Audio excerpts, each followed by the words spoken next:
Hello everyone. So today I will be discussing the next topic, which is curriculum development stages and its principles.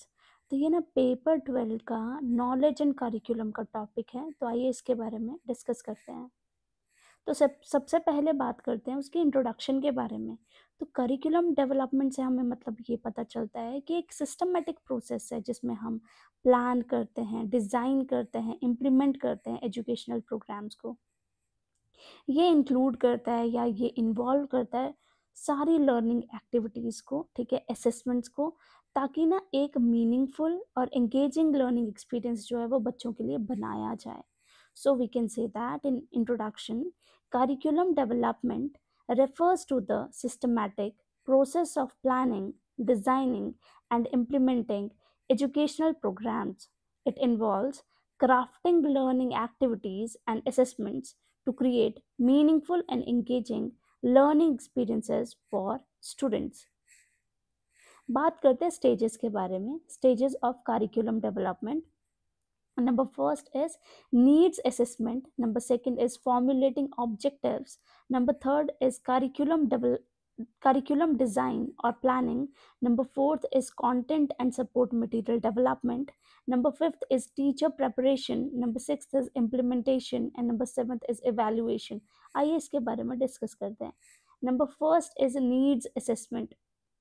तो सबसे पहले क्या करते हैं, हम लर्निंग रिक्वायरमेंट्स को आइडेंटिफाई करेंगे, जो भी टारगेट ऑडियंस है उनकी, ठीक है।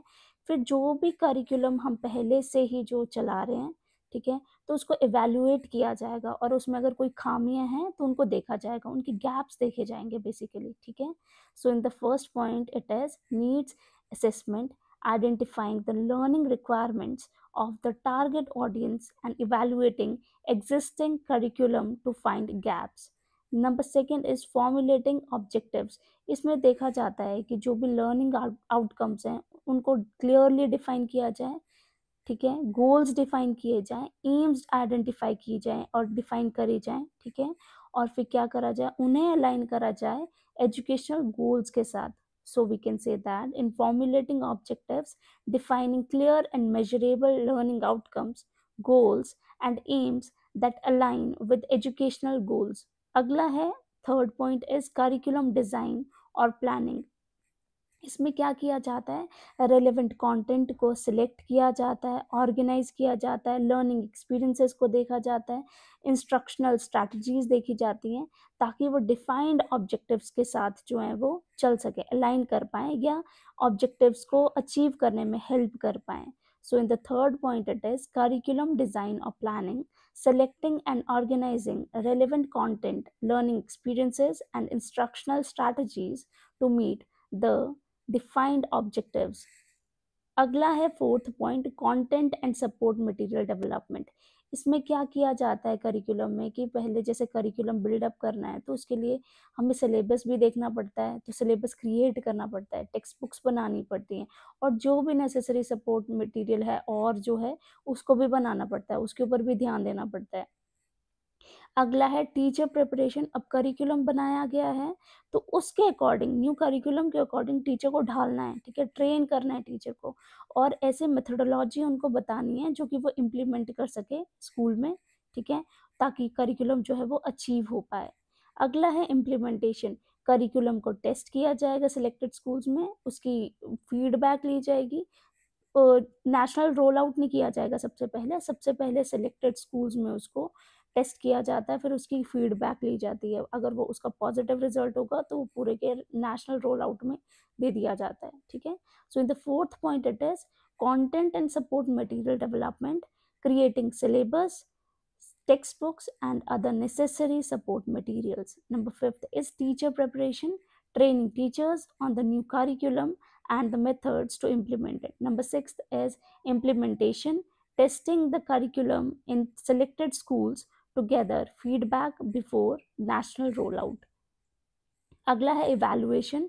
तो कॉन्टिन्यूसली क्या किया जाएगा, करिकुलम को असेस किया जाएगा, उसकी इफेक्टिवनेस देखी जाएगी, उसकी रेलेवेंसी देखी जाएगी, उसका इम्पैक्ट क्या पड़ रहा है बच्चों की लर्निंग में वो देखा जाता है, ताकि जो है अगर ये सब कुछ पॉजिटिव है तो फिर बार बार जो है उसको रिवाइज किया जाएगा, ठीक है, रिवीजन होगी उसकी। और अगर उसके फीडबैक जो है वो नेगेटिव है तो उसमें सुधार किया जाता है, तो इवैल्यूएशन इसके लिए ज़रूरी रहती है।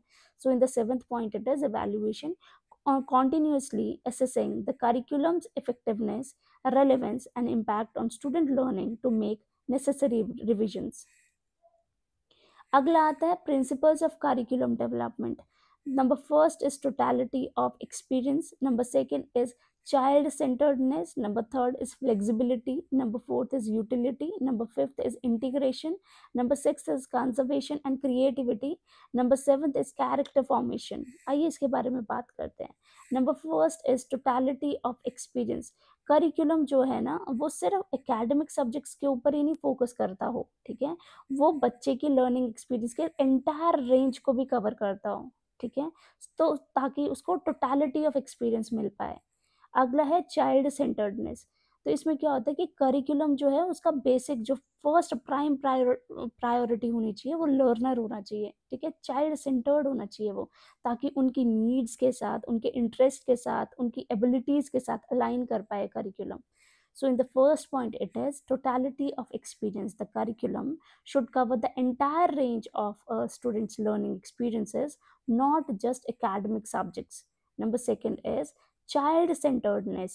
The curriculum must prioritize the learner, aligning with their needs, interests, and development abilities.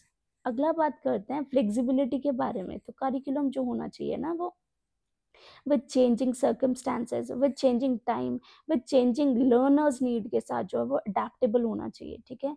अगला है यूटिलिटी। तो जो कंटेंट है, एक्सपीरियंस है, वो यूजफुल होना चाहिए, रेलेवेंट होना चाहिए बच्चों की लाइफ के साथ, उनकी फ्यूचर नीड्स के साथ, तभी तो वो यूटिलिटी अच्छी होगी उसकी, इफेक्टिव होगा वो करिकुलम, ठीक है। अगला है integration.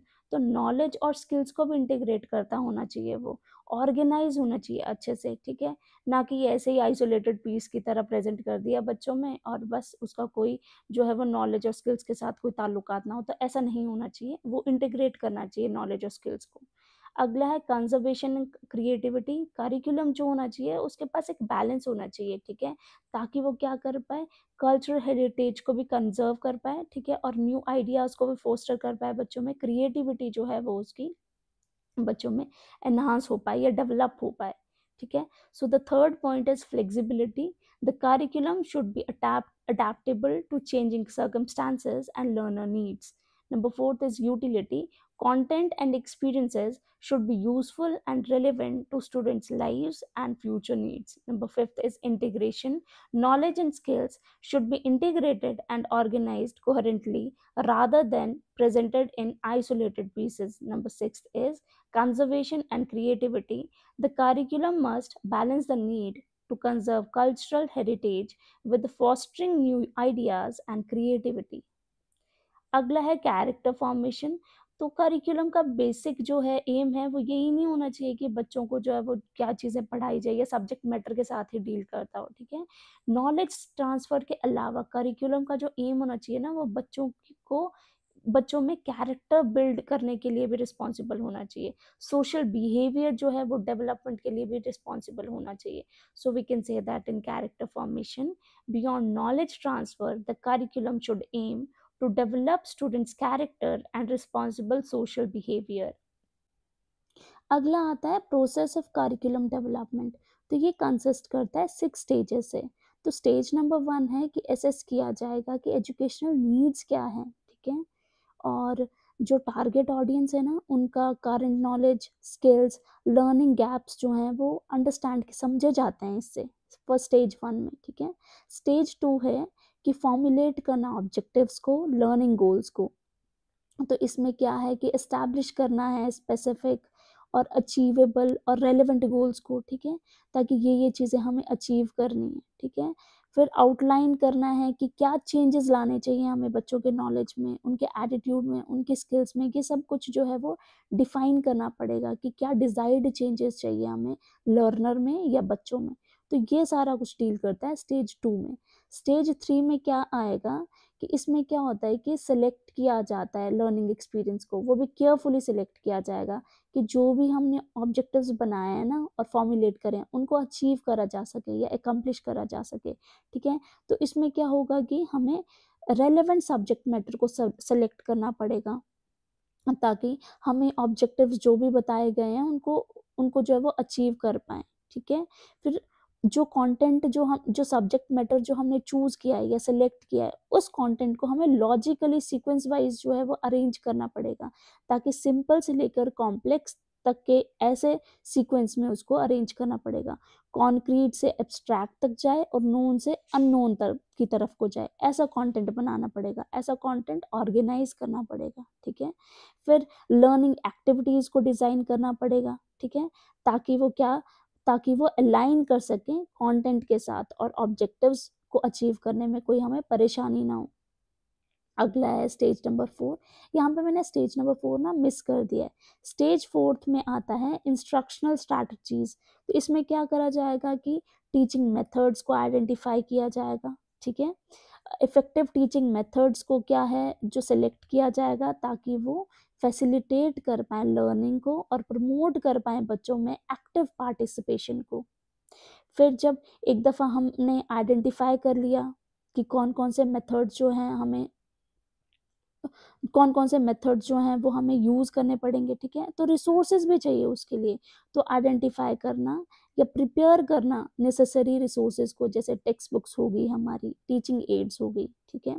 The next one is stage number 5, जिसमें आता है कि इंटीग्रेट करना और ऑर्गेनाइज करना लर्निंग एक्सपीरियंस को रेलिवेंट कंटेंट के साथ, ताकि हम क्या कर पाएँ, टीचिंग लर्निंग प्रोसेस को अपने दिमाग में रखकर ये सारी चीज़ें कर पाएँ।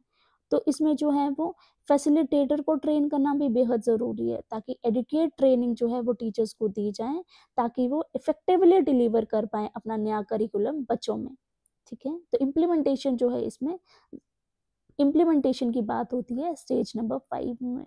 स्टेज नंबर 6 में क्या है, इवैल्यूएशन के बारे में बात करी जाती है कि टाइमली और एक्यूरेट इवैल्यूएशन करी जाए। जितने भी ऊपर जो है हमने फेजेस के बारे में बात करी है, तो इवैल्यूएट किया जाए करिकुलम की इफेक्टिवनेस को, ताकि वो गोल्स और ऑब्जेक्टिव्स को अचीव करने में सक्षम भी है कि नहीं है, ठीक है। और फिर फीडबैक ली जाए बच्चों से, टीचर्स से, ताकि करिकुलम्स की स्ट्रेंथ्स हम जान पाएँ, उसकी वीकनेसेस को जान पाएँ, और जब हम वीकनेसेस को जान पाएंगे तो उसके लिए हमें क्या चीज़ें करना ज़रूरी हैं ताकि हम करिकुलम में सुधार ला पाएँ, तो वो हम कर पाएँ, ठीक है। तो दीज आर 6 स्टेजेस। तो number first is stage number 1 is assessing the educational needs. Number second is formulating objectives and learning goals.